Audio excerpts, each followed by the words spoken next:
Interview with Miss Lewis. Take 1. What led you to your chosen occupation?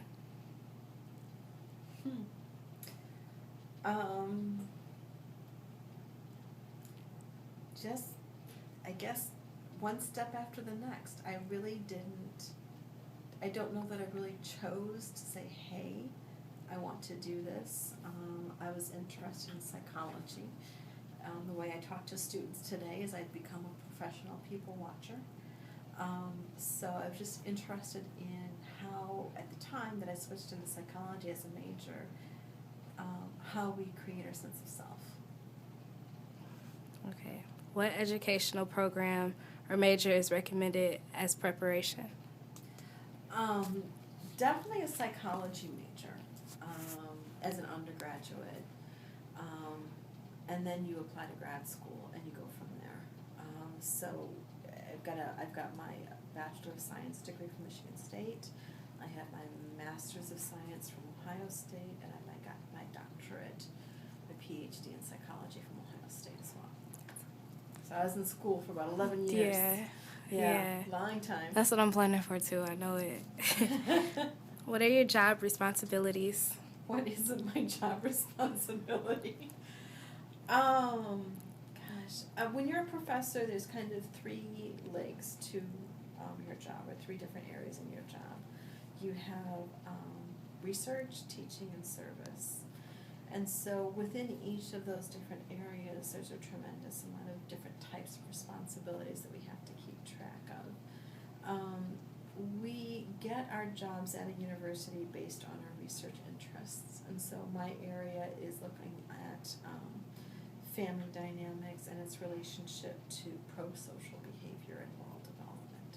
And so when I interviewed at this job, 17 years ago, can't believe it's been that long, they were looking for someone in adolescent psychology, which is also my area, my age group of interest, who was studying social developmental issues.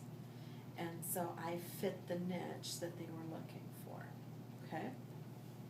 So within that, then, I'm responsible for creating and developing research questions, finding a methodology to study those particular research questions. I'm implementing the research study, presenting it at national conferences, and then writing it out for publication. And that's one of the legs of my job. In addition to that, I also have typically anywhere from 2 to 4 students working in my lab to help me out conduct that particular research. Okay, so that's one of my jobs. The other one is teaching. So you've had me in intro psych. So one of those is, of course, is preparing lectures, creating exams, grading exams, creating homework assignments, grading homework assignments. I'm very much an advocate for student writing. So as much as writing can be painful, I think it's important that you do it as students. I mean, you don't become a better writer unless you write, period. And so I think it's important as well as students learn and understand APA style and how to write up a research paper and a literature review. So those are kind of the assignments that I attend to. I'm also very conscientious of what students learn and how they learn. Conscientious about keeping my lectures up to date. So, putting in several hours in preparation each week to make sure things are in place. Lecturing, obviously, working on teaching techniques like how to generate and create a discussion. I also have to keep up in my field, in developmental psychology, which is where teaching and research kind of combine, to make sure that I'm up to date with the information that I'm presenting you guys, so that it all kind of comes together. So that's another, teaching and learning is another part. And of course, I was just sitting here working with some students on how to do study skills. I've worked with students on how to take a test. I've worked with students on how to engage in time management. I've worked with students on how to learn more of psychology, how better to understand it. So I'm also in a role of tutoring. Another area of teaching, it kind of spans between teaching and services. I'm also the chief academic advisor for the department. So I also help students develop their course curriculum. What do they want to do through college? What courses do they need to take? When do they need to take them? What are their prerequisites? What do they need to do to get into graduate school? What do they need to do to develop a career? How do they find a career interests? I mean, these are all kind of questions that I go through with students as well. So this piece of service means that I'm doing something to serve the department or serve the college or serve the university. And one of those is the advising piece. But in addition to that, we also serve on committees as faculty members. And so we have to participate in different types of committees. We may get nominated, we may get appointed, we may volunteer. So for example, right now I'm on a job search committee for the department. And so I have to help identify the next faculty member to to teach here. You have people who are on committees at the University Senate, the College Assembly. You have people who help determine the undergraduate curriculum or graduate curriculum. What else have I done? Gosh, I've been on the committees that help to appoint faculty members to the next step. I'm on the curriculum committee here in the department. I'm on the assessment committee here in the department. So I have to do those service activities as well.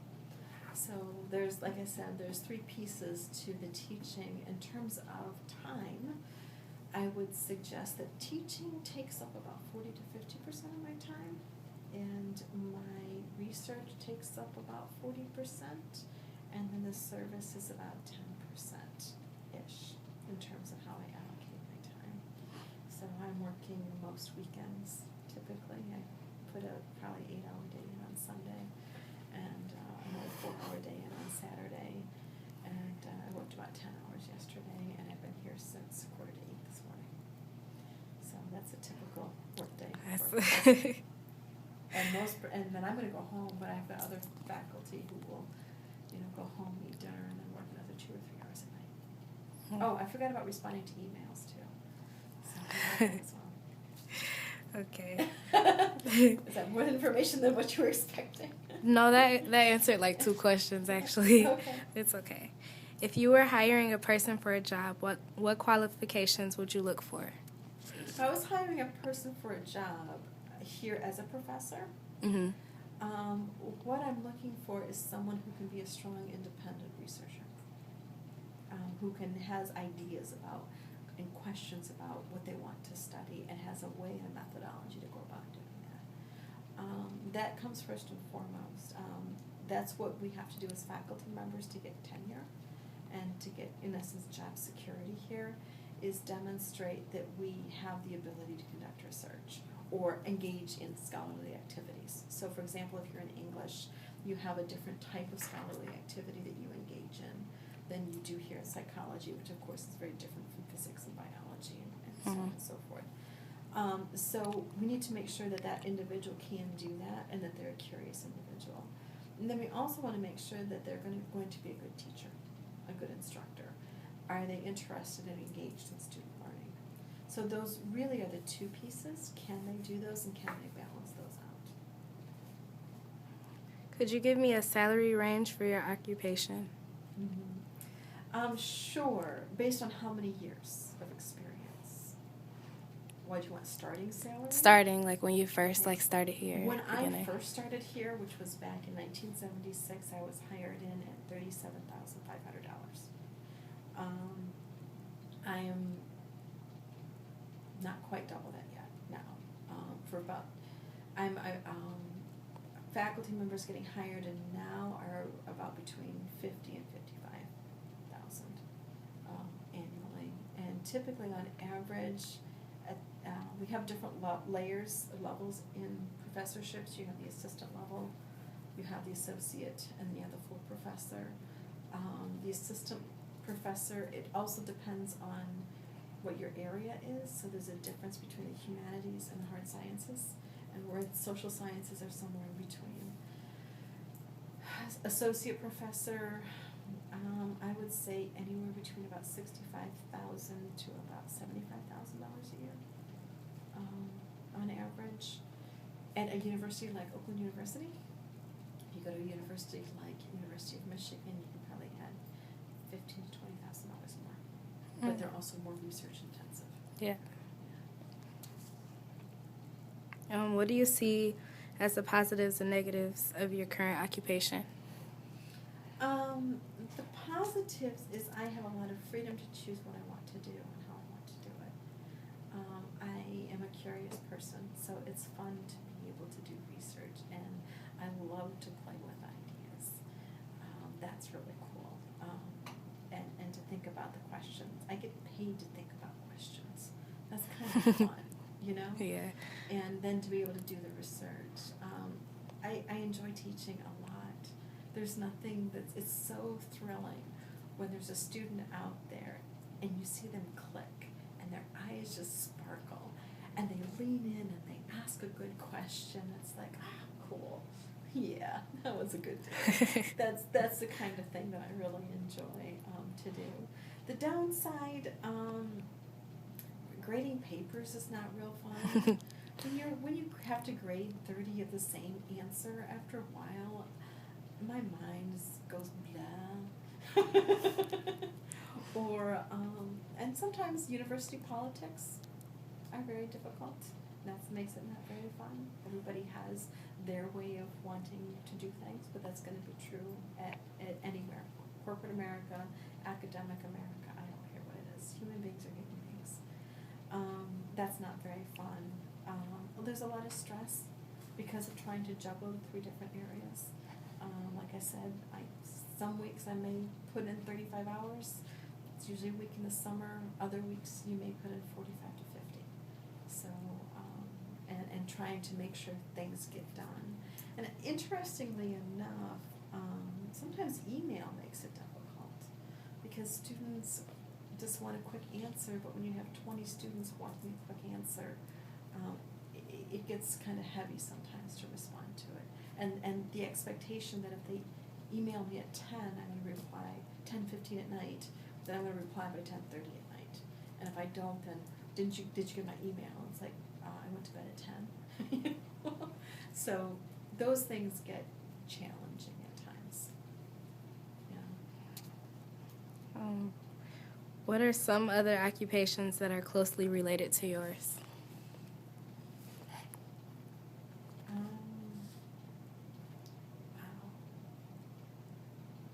I really don't know. I mean, teaching in high school, I would think. Training. Some corporations will have people who do training. So that's one area that's a teaching area. The research area, you have a lot of companies who, like in marketing research, would do what I do. There's program evaluation in nonprofit organizations that would tap into the research skills. There's organizations that need people who do research.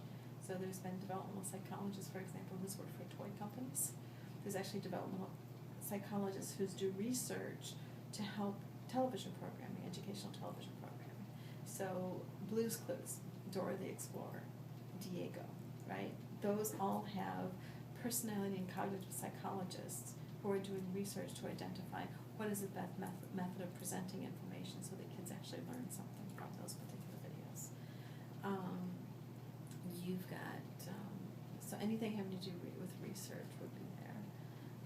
Many people in my field will also go into public policy, be policymakers, because we have the ability to read the research from people who are doing research in the area and figure out what is the best method to apply those skills. I've got a friend of mine in DC who's doing that right now. What is the employment outlook for your occupation? This is such a very special niche. It's never really good. Because you have to have a certain level of education, and there's only so many people who get into PhD programs. And then you have to have the job and the advertisement that is looking for your particular area of research. So the job outlook is never great because it is so specialized. I mean, if my husband and I decided to move, we'd have to go to a location in the country where you have a university that's looking for an adolescent social developmental psychologist. That's specific. If I was in cognition, it's not going to work. If I was in personality, that's not going to work. Or if they're looking for someone in those areas, I shouldn't apply there because they're not looking for my particular area. So it's very niche based, so it's really kind of hard to answer that question. What advice would you give to someone who is thinking about pursuing your occupation? Make sure you're a curious person. Make sure you like to read. Develop your writing skills. Develop your statistical and mathematical skills.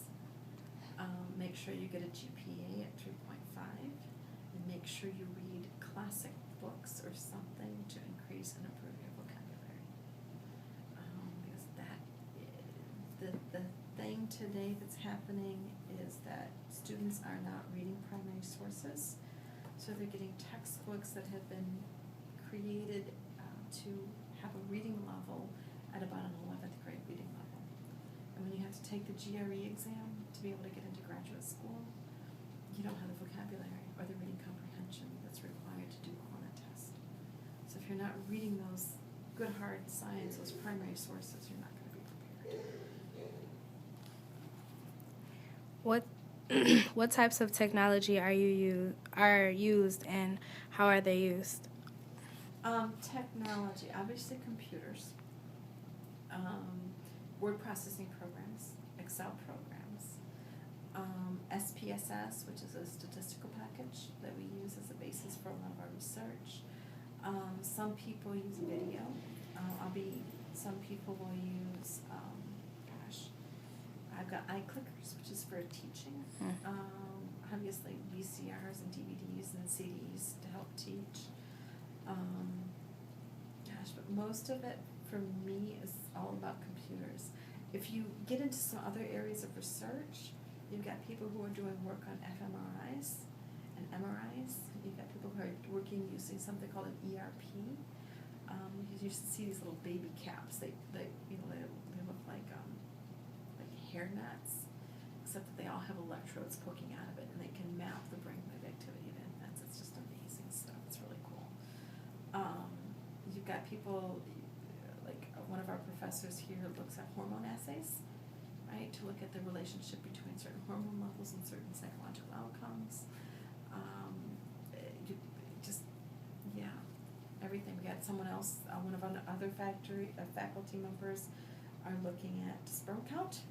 So he's got a spermometer, I don't know what it is called, but looks at, reproductivity issues in relation to psychological areas. We've got another faculty member who's doing research on alcohol. So she has to understand how to use equipment with alcohol. So it just really depends on what's your question, right? Yeah. Okay. Did I answer everything and then some? Yeah, you did. What professional organizations would I benefit from joining? As a young person? Mm-hmm. As a psychology major, I'd strongly recommend Psycholoy, which is our national, honor society.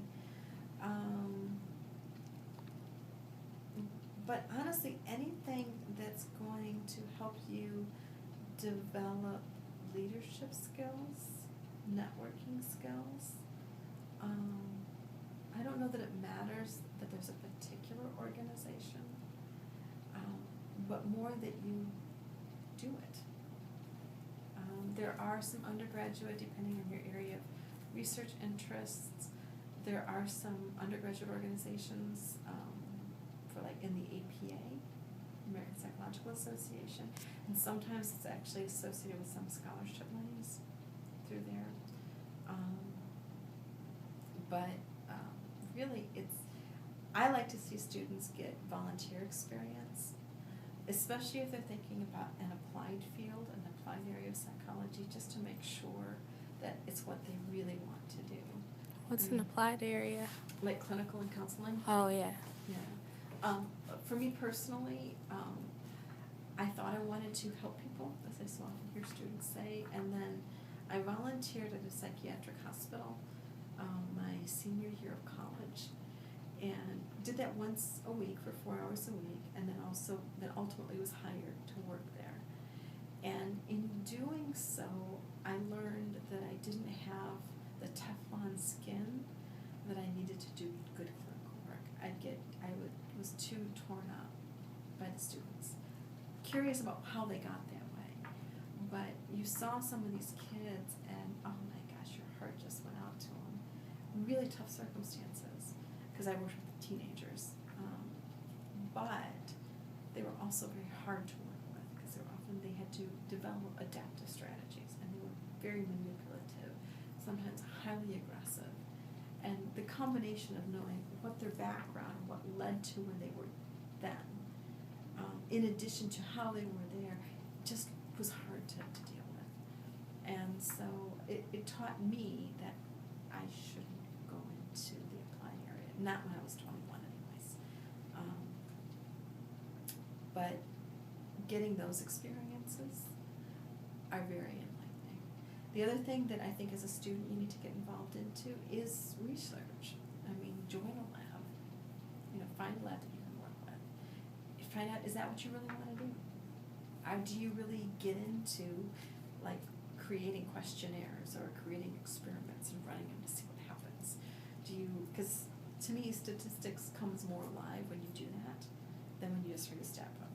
So the combination of those two, getting involved and experiencing whatever it is, really makes a big difference. Okay. Thank you.